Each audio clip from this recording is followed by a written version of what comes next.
नमस्कार, good morning सर्वांना। मी कल्याणी, स्वागत आहे तुम्हा सर्वांचं आपल्या नवीन व्लॉगमध्ये। आणि आज आहे सुट्टीचा दिवस, त्यामुळे मी आहे घरी। आणि आज पहिल्यांदाच आमच्या घरातले सगळे ना 10 वाजेपर्यंत झोपले होते।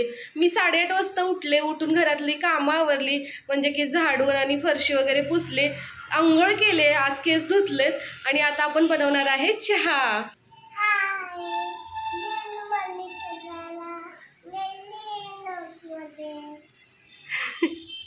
रोज रोज नाश्त्याला नवीन काय बनवायचं असा प्रश्न तुम्हाला पडतो का? मला पण पडतो। काय बनवायचं हे कळतच नाही। आणि आता संडेच्या दिवशी पास्ता बनवून मी कंटाळले, त्यामुळे आज मी ठरवले नवीन काहीतरी बनवायचं। बऱ्याच दिवसापासून एका पदार्थाचं नाव डोक्यात आहे, ते म्हणजे सुशीला। ऐकला आहे, कधी खाल्ला नाहीये।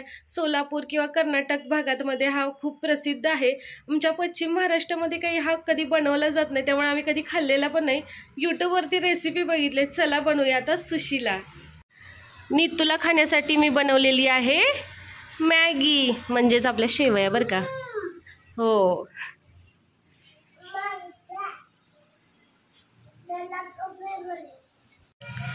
या ठिकाणी आपला चहा बनत आहे। मस्तपैकी चहा घ्यायचा आणि त्यानंतर नाश्ता बनवायचा। सुशीला हा पदार्थ चिरमुऱ्यांपासून बनवला जातो। सेम पोह्यासारखीच रेसिपी आहे, फक्त पोह्याऐवजी आपल्याला चिरमुरे वापरायचे आहेत। जे जे साहित्य आपण पोहे बनवताना वापरतो, कांदा, टोमॅटो, मिरची, कोथिंबीर, तेच साहित्य घ्यायचं आहे। गॅसवर एक कढई ठेवलेली आहे गरम करायला। सुशीला बनवण्यासाठी चिरमुऱ्यांना अगोदर आपल्याला पाण्यामध्ये भिजत घालायचं आहे। 5 मिनिट भिजवायचं, जास्त भिजवलं तर याचा चिकदा होऊ शकतो। कढईमध्ये तेल गरम झालेलं आहे, यामध्ये आता आपल्याला शेंगदाणे घालायचे आहेत आणि ते छान असे भाजून घ्यायचे आहेत।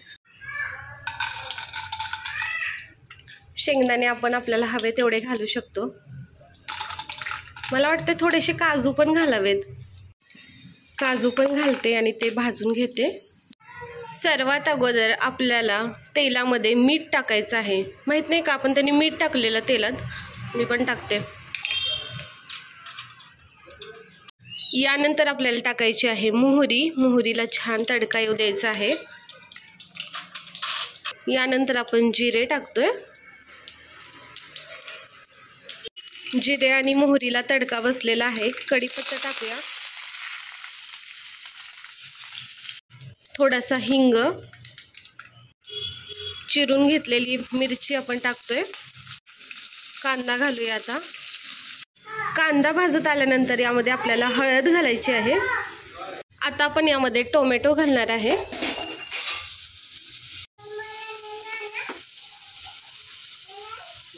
बारीक चिरून घेतलेली कोथिंबीर आपल्याला घालायची आहे। आपण जे चिरमुरे पाण्यात भिजत ठेवले होते ते हलक्या हाताने दाबून त्यातलं पाणी मी काढलेलं आहे आणि ते आता सुट्टे करून घेतलेले आहेत। या ठिकाणी छान भिजलेत असं वाटतंय मला। आपला कांदा आणि टोमॅटो पण छान भाजलेला दिसतोय। यामध्ये आपल्याला आता चिरमुरे घालायचे आहेत। व्यवस्थित मिक्स करून घ्यायचं। छान मिक्स करून घेतलेला आहे सुशीला आपला। यामध्ये थोडं मीठ घालूया। मी चाखून बघितलंय, मीठ लागत नाहीये, तर थोडं मीठ घालते। राहिलेली कोथिंबीर घालायची आहे। यामध्ये आता आपल्याला घालायचे आहेत शेंगदाणे आणि काजू। छान दिसतंय बरं का टेक्स्चर।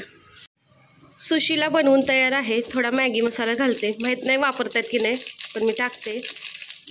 याला 1 मिनिटाची वाफ येऊ द्यायची आहे, त्यासाठी झाकून ठेवते। आज देवपूजा करण्याचा नंबर निखिलचा आहे। देवाची पूजा करायला लागलेली आहेत सकाळी सकाळी।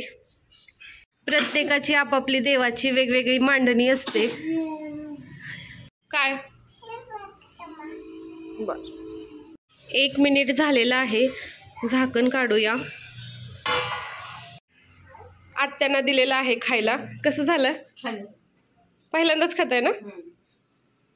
सोलापूर आणि कर्नाटकमध्ये फेमस असलेला सुशीला आज पुण्यात बनवलेला आहे। बघूया कसा झालाय तो। पहिल्यांदाच खातोय, त्यामुळे आम्हाला एवढं कळणार नाहीये की कशी असते टेस्ट आणि आपण केलेला बरोबर आहे की नाही ते।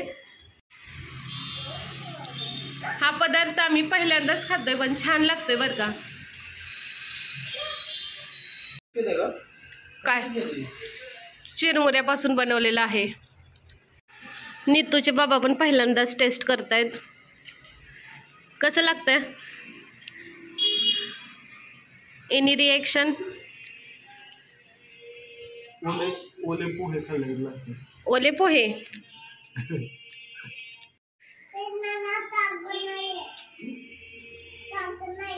आणखी खावा म्हणजे चांगलं लागतं. ते पहिल्या घासाला खरं टेस्ट कळे ना, नंतर खाल्ल्यानंतर कळते. मस्तपैकी नाश्ता करून झालेला आहे. मागचे बरेच दिवस झाले ना आम्ही सगळे फॅमिली मिळून ना कुठेच गेलो नाहीये. आज सुट्टीचा दिवस आहे. निखिलचा पण मूड झालाय की आपण बाहेर जाऊया. तर चला पटकन तयारीला लागूया. कुठे जायचं हे अजून ठरलेलं नाहीये. आपण प्लॅन करूया आणि बाहेर पडूया. नीतूचे बाबा या ठिकाणी शोधतायत की आपण कुठे जाऊ शकतो. अचानक असं ठरवलं ना की काही कळत नाहीये कुठे जायचं ते. बरेच लोकेशन आहेत आमच्या लिस्टमध्ये पण आहेत, पण आत्ता कुठे जायचं हे अजून काही ठरेना. हे काय करतोय निकी? असं खातात का? चला पटकन तयार होऊया. आज साडी घालायचा विचार करते. बरेच दिवस झालं साडी घातली नाहीये. का? साडी नको ड्रेस घाल ग. साडी नको का? पण मी व्यवस्थित चालते, मला काही प्रॉब्लेम नाही साडीमध्ये. मला आहे ना सापडलं. काय शोधलं? दर्शन म्युझियमला जाऊया आपण. दर्शन म्युझियम मंदिर पण करू. ते खंडोबाचं मंदिर करू, जेवण करू तिथं नटराज हॉटेलला, आणि दर्शन म्युझियमला जाऊया. भारी त्याला बघायला आवडत. कुठे? आज आपल्या नीतूने ना मस्तपैकी फ्रॉक घातलेला आहे आणि छान आवरून तयार झाली बाहेर जाण्यासाठी. हाय कर. खंडोबा मंदिरची जरा हे थांबव ना. कसं बागची तिथं चालत जाऊ. खंडोबा मंदिर थांबव. निखिल पण तयार झालेले आहेत, आत्या तयार झालेल्या आहेत आवरून, आणि मी देखील साडी घालून तयार झालेली आहे. निखिल म्हणत होते ड्रेस घाल, पण ड्रेस तेच घालण्यापेक्षा ना साड्या पण आपण घातल्या पाहिजेत. त्याशिवाय त्याचा वापर कसा होणार. मला खरं तर बऱ्याच वेळा साडी घालायची असते, पण वेळ वगैरे नसतो, त्याच्यामुळे काही घातली जात नाही. आज मी ठरवलं की आता साडीच घालायची. तर साडी घालून मी तयार झालेली आहे बाहेर जाण्यासाठी. कुठे जायचं नाही आमचं खरंच ठरलेलं नाहीये. आता आम्ही म्हणतोय की सारसबागला जाऊया. तिथेच आपण खंडोबा मंदिर, स्वामी समर्थांचं मंदिर, असं बरीच मंदिर आहे, तर ती मंदिरं बघूया. 12:15 वाजलेले आहेत. रिक्षा बुक केली, रिक्षा खाली येऊन थांबले. चला आपण निघूया आता.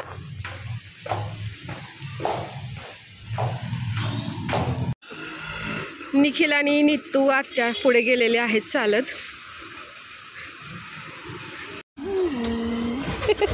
नीतूने ना जुन्या स्टाईलने गजरा लावलाय बरं का आज. तर या व्लॉगचं मी करत आहे एंडिंग, आणि इथून पुढे मी बनवणार आहे नवीन व्लॉग. तर चला मग बाय बाय. पुढचा व्लॉग पण तुम्ही बघत राहा.